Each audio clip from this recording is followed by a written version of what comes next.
Kočnice probaj. Da, noga na motor, zapće se ne... Sve ispada ono snijeg.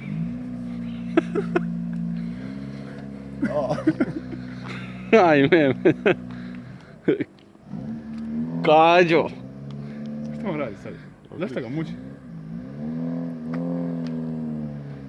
Čovjek ne zna voziti. Ajme.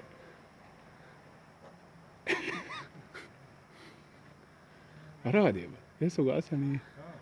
Je.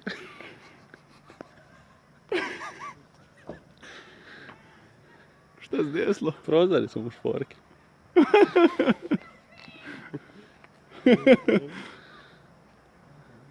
Inače ovo je snimano u Zagrebu, jel ako neko pita. Aha. Remetinec.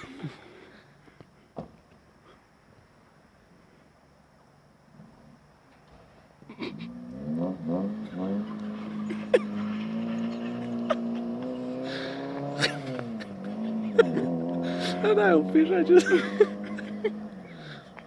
Zašto koči na ležećim policajcima? Mogao bi auto ispasti. Pazi na amortizere.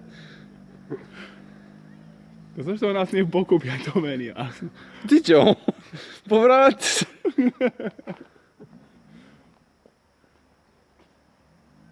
Uopće se ne čuje do ovdje.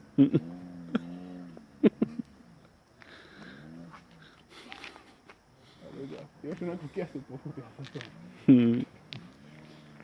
Ima kuku, ili ga zakaćemo u prikolicu. Eno ga. Pazi, vi ga da ne budrija slučajno.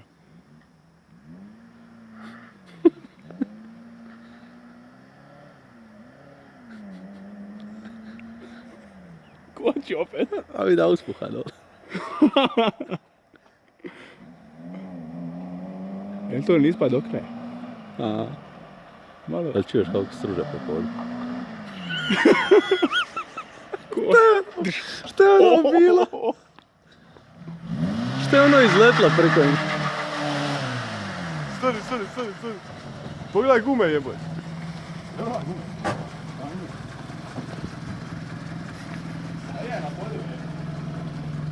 Raspa se skroz. A normalno, kad prvi put